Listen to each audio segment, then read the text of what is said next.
കൃഷ്ണായ വാസുദേവായ ഹരയേ പരമാത്മനെ പ്രണതക്ലേശനാശായ ഗോവിന്ദായ നമോ നമഃ. രാമായ രാമഭദ്രായ രാമചന്ദ്രായ വേധസേ രഘുനാഥായ നാഥായ സീതായ പതയേ നമഃ. ശ്രീ സീതാലക്ഷ്മണ ഭരത ശത്രുഘ്ന ഹനുമൻ സമേത ശ്രീരാമചന്ദ്രസ്വാമിനേ നമഃ. യത്ര യത്ര രഘുനാഥ കീർത്തനം തത്ര തത്ര കൃതമസ്തകാഞ്ജലിം ബാഷ്പവാരി പരിപൂർണലോചനം മാരുതിം നമത രാക്ഷസാന്തകം. വലിയ വലിയ തത്വങ്ങളാണ് നമ്മൾ പറഞ്ഞിരുന്നത് അല്ലേ. ഈ 43-ലും പറഞ്ഞതും വളരെ വലിയൊരു തത്വമാണ്. എന്താ വെച്ചാൽ ശ്രീരാമചന്ദ്ര ഭഗവാനെ ഈ മരുമരീചിക, പിന്നെ കയറും പാമ്പും, ഇത് കയറിനെ പാമ്പായിട്ട് ധരിക്കുക, അല്ലെങ്കിൽ മരുഭൂമിയിൽ മരീചിക കാണുക, ഇതൊക്കെ നമുക്ക് ഭ്രമം കാരണമാണ്. അല്ലെങ്കിൽ മായയുടെ ഒരു ഇതാണ്, മായയുടെ ഇൻഫ്ലുവൻസ് കൊണ്ടാണ് നമുക്കത് ഉണ്ടാവണേ.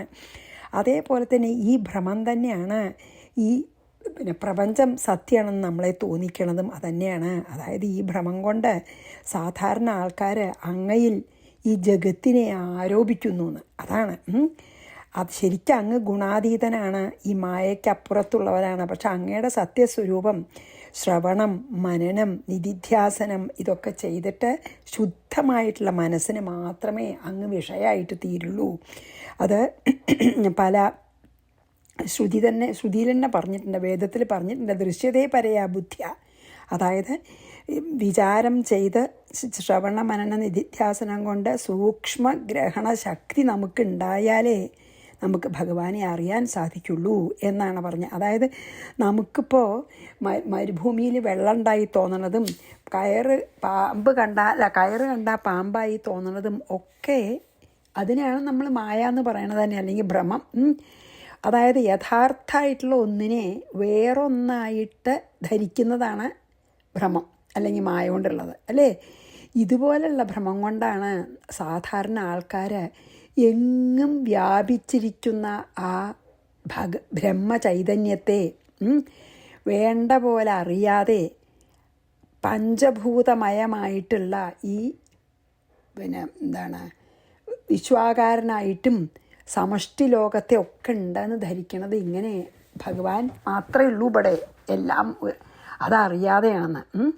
അതായത് എങ്ങനെയാണെന്ന് അത് പറ്റിയാച്ചാൽ അതാണതിൽ പറഞ്ഞത്. ഗുരുമുഖത്തിൽ നിന്ന് മഹാവാക്യമൊക്കെ കേട്ട് അതിൽ മനനവും നിധിധ്യാസനവും ചെയ്ത് നിരന്തരമായിട്ടുള്ള നിധിധ്യാസനം കൊണ്ട്, നിരന്തര ധ്യാനം കൊണ്ട് അനുഭവപ്പെടുത്തിയാൽ മാത്രമേ, അങ്ങനെ മനസ്സ് ശുദ്ധമായാൽ മാത്രമേ ഈ ഭ്രമം തീർന്നിട്ട് സത്യജ്ഞാനം നമുക്ക് ഉണ്ടാവുള്ളൂ എന്നുള്ള വലിയ തത്വമാണ് കഴിഞ്ഞതിൽ പറഞ്ഞത്. ഇനി 44, 45, 46, 47, 48 ഒന്നിച്ച് ചെയ്യാൻ പറ്റുള്ളൂ. അർത്ഥം അങ്ങനെയാണ് പറയുന്നത്. അപ്പം നമുക്ക് വായിക്കാം.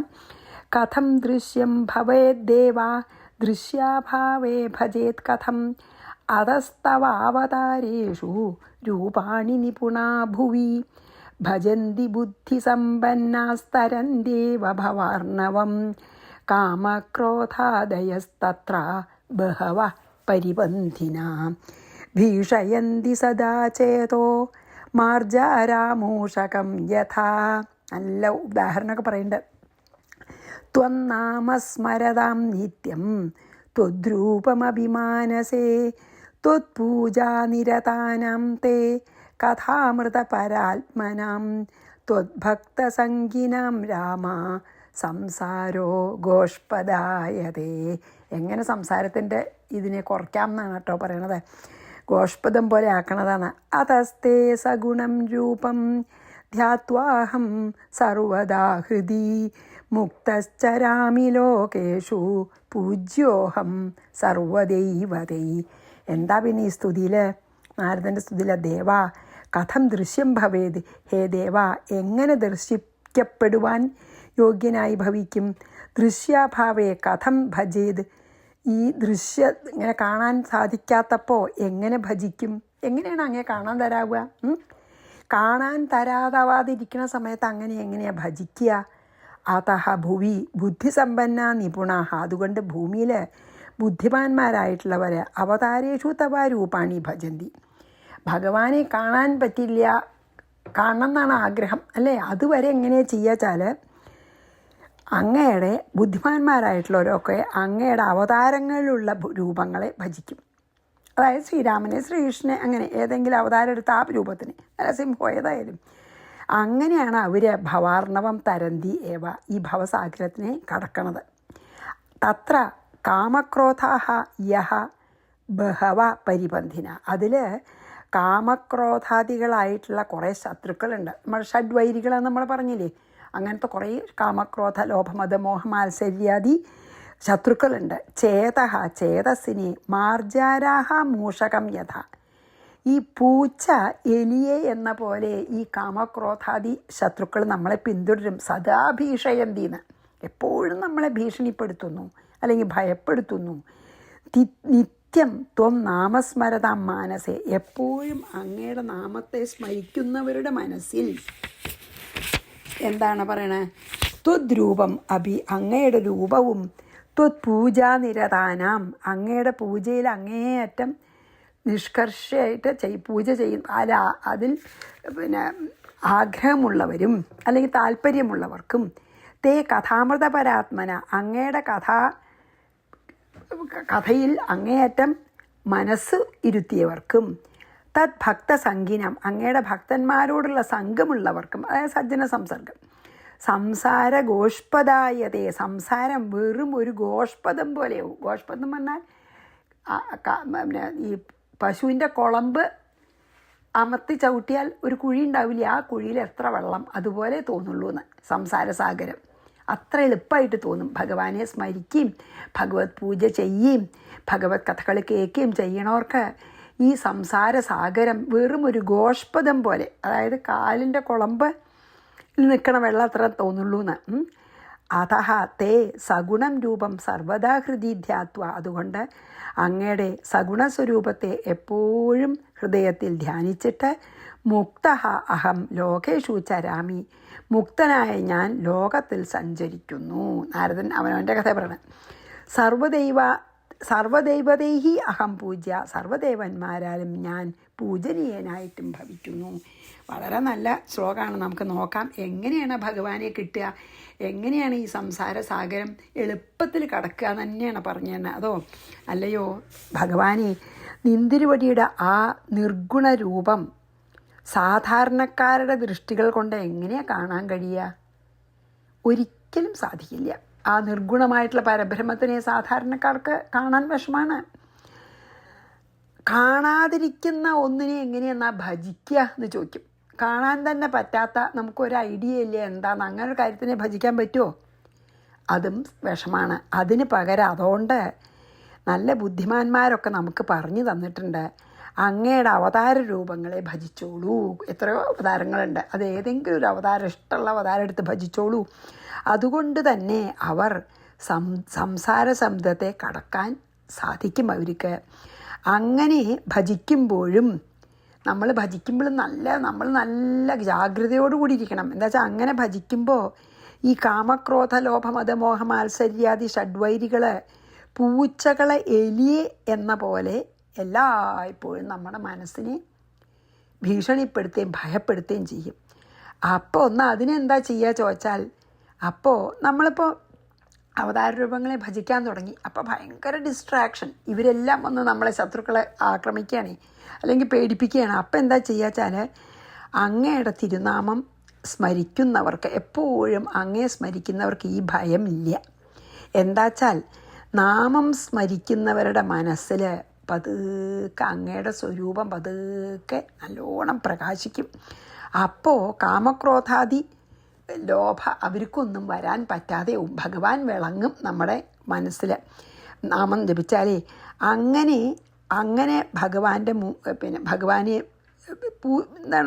പൂജിക്കുക, ഭഗവാന്റെ സ്റ്റാച്ചു ഒക്കെ വെച്ചിട്ടേ പൂജിക്കുക, ഭഗവാന്റെ കഥകളെ ശ്രദ്ധയോടുകൂടി കേൾക്കുക, വായിക്കുക, പറയുക. പിന്നെയോ ഭഗവാന്റെ ഭക്തന്മാരോട് ചേർന്ന് ഭക്തന്മാരുടെ സത്സംഗം ഉണ്ടാവാൻ ശ്രമിക്കുക.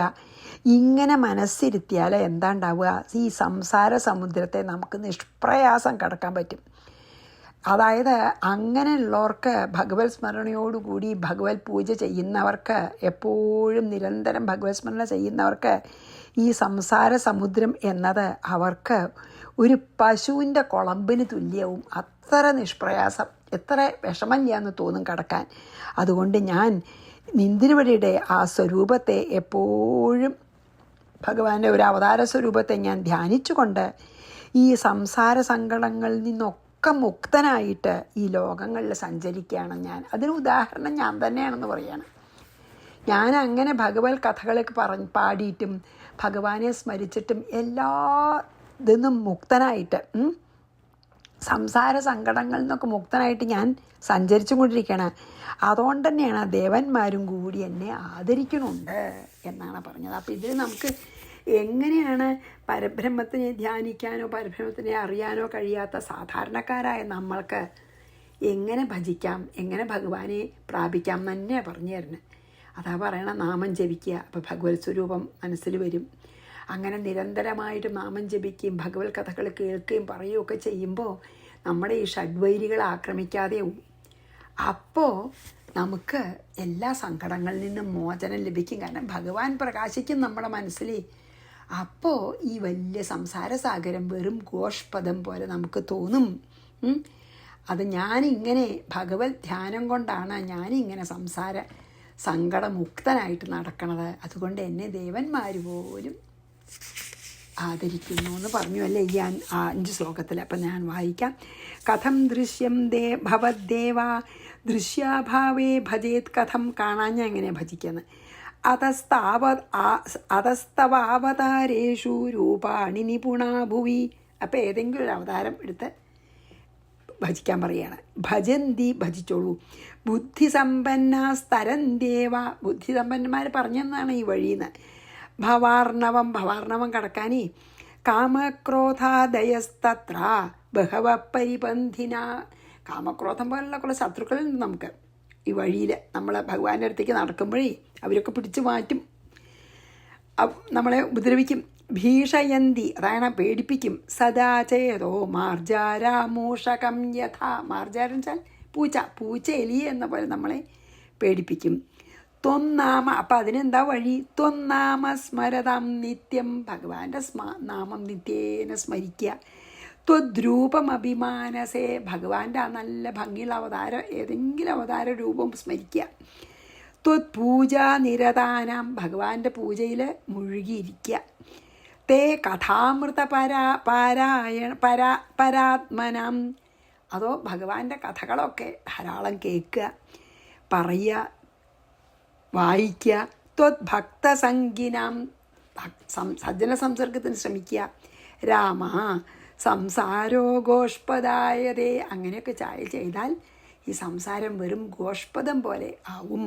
പശുവിൻ്റെ കുളമ്പിൻ്റെ കുളമ്പ് കൊണ്ടുണ്ടാവുന്ന കുഴി പോലെ ആവും. അതസ്തേ സഗുണം രൂപം. ഇങ്ങനെ സഗുണരൂപം ധ്യാനിച്ചിട്ട് ധ്യാത്വാഹം, അങ്ങനെ ധ്യാനിച്ചിട്ടാണ് ഞാൻ സർവദാ ഹൃദി. എവിടെ? ഹൃദയത്തിൽ ഇങ്ങനെ സഗുണസ്വരൂപം ധ്യാനിച്ചിട്ടാണ് ഞാൻ മുക്തശ്ചരാമി ലോകേഷു. ഈ ലോകം മുഴുവൻ മുക്തനായിട്ട് നടക്കണത്. പൂജ്യോഹം സർവദൈവതൈ. മാത്രമല്ല എല്ലാ ദേവന്മാരാലും ആദരിക്കപ്പെട്ടവനുമായിട്ട് നടക്കുന്നു എന്ന് പറഞ്ഞല്ലേ. ഇനി നമുക്ക് അടുത്ത 4 ശ്ലോകം ഒന്നിച്ചാണ്. രാമത്വയാ മഹൽ കാര്യം കൃതം ദേവഹിതേച്ഛയാ കുംഭകർണവധേനാദ്യ ഭൂഭാരോയം ഗതപ്രഭോ സ്വേ ഹനിഷ്യതി സൗമിത്രിരിന്ദ്രജേതാരഃ മാഹവേ ഹനിഷ്യസേധരാമ ത്വം പരശ്വോദശകന്ധരം പശ്യാമി സർവം ദേവേശ. ഒക്കെ ദിവ്യദൃഷ്ടിയുണ്ട് നാരദനെ. സിദ്ധൈ സഹ നഭോഗത അനുഗൃഹ്ണീഷ്വ മാം ദേവാ ഗമിഷ്യാമി സുരാലയം. ഞാൻ പോട്ടെ പറയണം. ഇത്യുക്ത്വാ രാമമാമന്ത്ര്യ നാരദോ ഭഗവാൻ ഋഷിഃ യയൗ ദേവൈഃ പൂജ്യമാനോ ബ്രഹ്മലോകമകൽമഷം. ഇനി എന്താ ഉണ്ടാവാൻ പോണെന്ന് കൂടി പറയുന്നുണ്ട് നാരദൻ.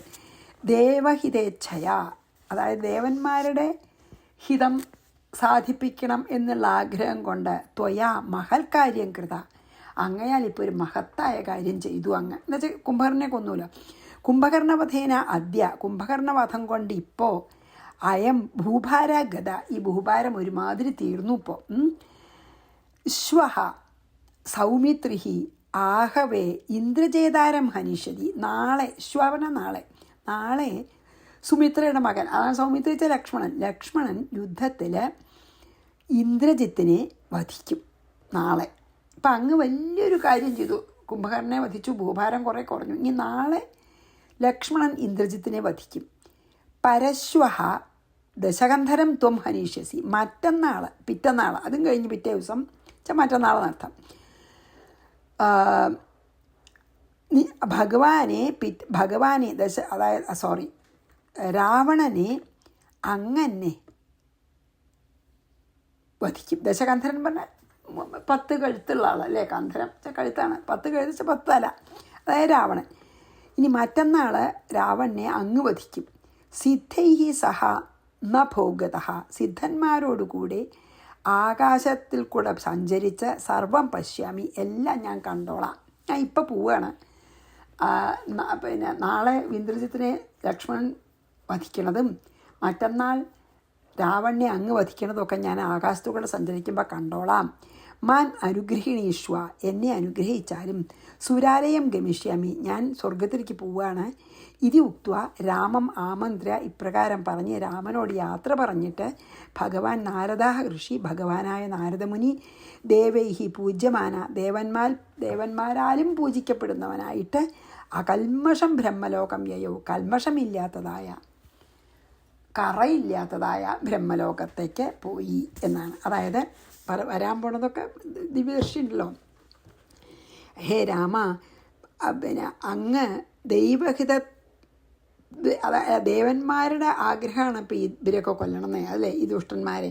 ദേവന്മാരുടെ ആഗ്രഹം സാധിക്കുന്നതിനായിട്ട് അങ്ങ് ആ വലിയ കാര്യം ചെയ്തു. ഇപ്പോൾ അങ്ങ് കുംഭകർണനെ വധിച്ചുകൊണ്ട് തന്നെ ഭൂമിഭാരം ഒരുമാതിരി തീർന്നു. ഇനി നാളെ യുദ്ധത്തിൽ ലക്ഷ്മണൻ ഇന്ദ്രജിത്തിനെ വധിക്കും, മറ്റന്നാൾ ഇന്ദ്രവടി രാവണനെ വധിക്കും. ഹേ ഈശ്വര, ഇതെല്ലാം ഞാൻ ദേവന്മാരോടുകൂടി ആകാശത്ത് നിന്ന് കണ്ടോളാം. എന്നെ അനുഗ്രഹിച്ചാലും ഞാൻ ദേവലോകത്തേക്ക് പോകുന്നു, അല്ലേ. ഇങ്ങനെ പറഞ്ഞതിന് ശേഷം നാരദൻ രാമനോട് യാത്ര പറഞ്ഞു. ദേവന്മാരാൽ പൂജിക്കപ്പെട്ടവനായിട്ട് കറയില്ലാത്ത കൽമഷരഹിതമായ ബ്രഹ്മലോകത്തെ പ്രാപിച്ചു എന്നാണ് പറഞ്ഞത്, അല്ലേ. അതായത് ശ്രീരാമനോടുള്ള ഭക്തി കൊണ്ട്, അല്ലെങ്കിൽ കൃഷ്ണനോടുള്ള ഭക്തി കൊണ്ട് എങ്ങനെയും ഈ നാരദന് തമോ ഗുണം ഒട്ടും ഇല്ലേണ്ടേണു, ഭഗവാനെ പോലെ തന്നെയാണ്. അതുകൊണ്ടാണ് ബ്രഹ്മലോകത്തിൽ ഇരുന്നിട്ട് തന്നെ രാമരാവണ യുദ്ധം കണ്ടോളാം എന്നൊക്കെ പറയണതേ. ആകാശത്തിൽ പോലും നിൽക്കണ്ട, ബാക്കി ദേവന്മാരൊക്കെ സ്വർഗത്തിൽ ആകാശത്തിലൊക്കെ, സിദ്ധന്മാരും ചാരണന്മാരും ഒക്കെ ബാക്കി ആകാശത്താണ് നിൽക്കണേ. നാരദ മഹർഷിക്ക് ബ്രഹ്മലോകത്തിൽ നിന്ന് സ്വന്തം അച്ഛനായ ബ്രഹ്മാവിൻ്റെ കൂടെ സുഖമായിട്ട് ഈ യുദ്ധമൊക്കെ കണ്ടു ഇരിക്കാൻ പറ്റും. അത്രയ്ക്ക് പ്യുവറാണ്, സത്വഗുണപ്രധാനിയാണ് ആരെ, നാരദനെ. അതുകൊണ്ടാണ്. അപ്പം ഞാൻ 4 വായിച്ച അടുത്ത 4 പോവാം, അതും കൂടി പറ്റുന്ന വയ്ക്കുക. രാമത്വയാ മഹത്കാര്യം കൃതം ദേവഹിതേച്ഛയാ കുംഭകർണവധേനാദ്യ ഭൂഭാരോയം ഗതപ്രഭോ ശ്വേ ഹനീഷ്യതി ഇന്ദ്രജേതാര മാഹവേ ഹനീഷ്യസേധ രാമത്വം പരശ്വോദശകന്ധരം പശ്യാമി സർവം ദേവേശാസിദ്ധൈ സഹ നഭോഗത അനുഗൃണീഷ്വ മാം ദേവ ഗമിഷ്യാമി സുരാലയം ഇത്യുക്ത്വാ രാമമാമന്ത്ര്യ നാരദോ ഭഗവാൻ ഹൃഷി യയൗ ദേവൈ പൂജ്യമാനോ ബ്രഹ്മലോകമകൽമഷം. ഇനി 53, 54, 55, 56. ഭ്രാതരം നിഹതം ശ്രുത്വാ കുംഭകർണം മഹാബലം രാവണശോകസന്തപ്തോ രാമേണ അക്ലിഷ്ടകർമ്മണ. കുംഭകർണൻ മരിച്ചു എന്ന് കേട്ടപ്പോൾ സങ്കടമായി രാവണന്. മൂർച്ഛിതപതിതോ ഭൂമാവുത്ഥായ വിലലാപഃ പിതൃവ്യ നിഹതം ശ്രുത്വാ പിതരം ചാതിവിഹ്വലം ഇന്ദ്രജിത് പ്രാഹശോകാർത്ഥം ത്യജശോകം മഹാമതേ മയി ജീവതി രാജേന്ദ്ര മേഘനാദേ മഹാബലേ ദുഃഖസ്യാവസര കുത്ര ദേവാന്തക മഹാമതേ വേദുതേ ദുഃഖമഖിലം സ്വസ്ഥോ ഭവമഹീപതേ. അപ്പോൾ ഇന്ദ്രജിത്ത് സമാധാനിപ്പിക്കുക, അതൊക്കെയാണ് പറയുന്നത് കേട്ടോ. നോക്കാം, ഓരോ വാക്കിൻ്റെ അർത്ഥം നോക്കാം. അക്ലിഷ്ടകർമ്മണ രാമേണ, ഇങ്ങനെ ഒരു ബുദ്ധിമുട്ടും കൂടാതെ നിഷ്പ്രയാസം പ്രവർത്തിക്കുന്ന ഈ രാമനാൽ മഹാബലം ഭ്രാതരം കുംഭകർണം നിഹതം. മഹാബലശാലിയായിട്ടുള്ള കുംഭകർണൻ വധിക്കപ്പെട്ടു എന്ന് ശ്രുത്വ, കേട്ടപ്പോൾ, അതായത് ഇത്ര ബലശാലിയായിട്ടുള്ള കുംഭകർണൻ നിഗ്രഹിക്കപ്പെട്ടു എന്ന് കേട്ടപ്പോൾ ശോകസന്തപ്ത രാവണ, ശോകത്താൽ അങ്ങേയറ്റം തപിച്ച രാവണൻ മൂർച്ഛിത ഭൂമോപതിത, മോഹാലസ്യപ്പെട്ട് ഭൂമിയിൽ വീണു. പിന്നെയും അവിടുന്ന് നീട്ടു, ഉത്ഥായ വിലലാപ, അവിടുന്ന് നീട്ടിട്ട് പിന്നെയും കരഞ്ഞു. പാവം കരഞ്ഞു, ഇത്രേ ഹാന്നാണ്. ഉത്ഥായ വിലലാപഹ, ഉത്ഥാനം ചെയ്തിട്ട് പിന്നെയും വിലപിച്ചു അത്രേ, അല്ലെങ്കിൽ വിലപിച്ചു പോൽ. പിതൃഭ്യം നിഹതം, ഇങ്ങനെ പിന്നെ അച്ഛൻ്റെ അനിയനാണല്ലോ അപ്പനോ അല്ലെങ്കിൽ ഇളയച്ഛൻ വധിക്കപ്പെട്ടപ്പോൾ പിതരം വിഹുലം ശ്രുത്വ, പിതാവിനെ ഇങ്ങനെ ദുഃഖിതനായിട്ട് കണ്ടിട്ട് കേട്ടിട്ടും ശോകാർത്ഥം ഇന്ദ്രജിത് പ്രാഹ, ഇത്ര ദുഃഖിച്ച് നിൽക്കണ അച്ഛനോട് ഇന്ദ്രജിത്ത് പറഞ്ഞു, മഹാമതേ ശോകം ത്യജ, അങ്ങ് ബുദ്ധിയുള്ള ആളല്ലേ, ഈ ദുഃഖമൊക്കെ ത്യജിച്ചാലും രാജേന്ദ്ര മഹാബലേ മേഘനാഥേ മയി ജീവതി, അല്ലയോ രാജാവേ മഹാബലവാനും മേഘനാഥൻ, മേഘത്തിൻ്റെ ശബ്ദമാണ് മേഘനാഥൻ, മേഘനാഥനുമായി ഞാൻ ജീവിച്ചിരിക്കുമ്പോൾ, അതാണ് മൈ ജീവതി, ഞാൻ ജീവിച്ചിരിക്കുമ്പോൾ ദുഃഖസ്യ അവസരഹ കുത്ര, ദുഃഖത്തിന് എവിടെ സ്ഥാനം, ദുഃഖിക്കേണ്ട ആവശ്യമില്ല അച്ഛാന്ന്. തേ അഖിലം ദുഃഖം വേതുഹു, അങ്ങയുടെ അഖില ദുഃഖവും ഞാൻ മാറ്റിത്തരാം, പോട്ടെ, അത് മുഴുവൻ ഇല്ലാതെ ആവട്ടെ, സ്വസ്ഥഭവ, സമാധാനമായിട്ടിരിക്കൂ എന്ന് പറയും. അതായത് ഇത്ര കുംഭകർണനെ കൊല്ലുക എന്ന് പറഞ്ഞാൽ ഒരു ചെറിയ കാര്യമൊന്നുമല്ല.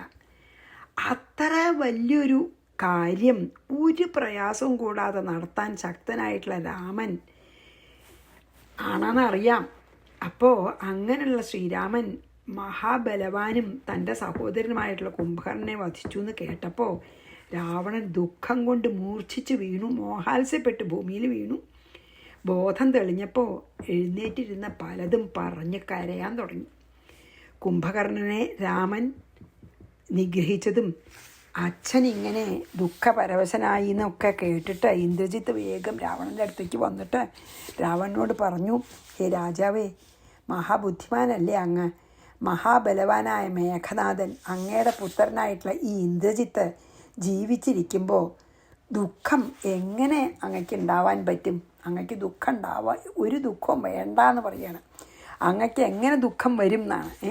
ഹേ ദേവന്മാരെ മുഴുവൻ നശിപ്പിക്കാൻ ശക്തിയുള്ള മഹാമതേ, ബുദ്ധിയുള്ള അച്ഛ, അങ്ങന്ന് ദുഃഖത്തിനെ തീരെ വെടിഞ്ഞോളൂ, എന്നിട്ട് സമാധാനമായിരിക്കൂ, ഞാനുണ്ട്, ഞാൻ ജീവിച്ചിരിക്കുന്നിടത്തോളം കാലം ദുഃഖത്തിന് അവകാശമില്ല എന്ന് പറഞ്ഞ് സമാധാനിപ്പിക്കുകയാണ്. ആര്? ഇന്ദ്രജിത്ത്. നല്ല സ്നേഹമുണ്ട് അച്ഛനെ അല്ലേ, കാരണം മറ്റേ അക്ഷകുമാരൻ മരിച്ചൂല്ലോ, ആദ്യം തന്നെ ഹനുമാൻ വന്നപ്പോൾ തന്നെ അക്ഷകുമാരനെ കൊന്നൂല്ലോ അന്ന് തന്നെ. ഇപ്പം ഇന്ദ്രജിത്ത് നല്ല ബലവാനാണ്, അതിനേക്കാളും പിന്നെ നല്ല മായാവിയാണ്, ഭയങ്കര വളരെ വലിയ ദിവ്യാസ്ത്രങ്ങളൊക്കെ പ്രയോഗിക്കാനൊക്കെ അറിയേ. അപ്പം രാവണന് കുറച്ചൊരു വിശ്വാസമൊക്കെ ഉണ്ട്. അപ്പോൾ ഇന്ദ്രജിത്ത് വന്ന് സമാധാനിപ്പിക്കുകയാണ്, ഞാനുള്ളപ്പോൾ അങ്ങക്ക് ദുഃഖത്തിൻ്റെ അവകാശമില്ല, ഞാൻ സമാധാനമായിട്ടിരിക്കൂ, ഞാനില്ലേ എന്ന് പറയുകയാണ്. അപ്പം നമുക്ക് 53, 54, 55, 56 വായിച്ച് ഇന്നത്തെ നിർത്താം.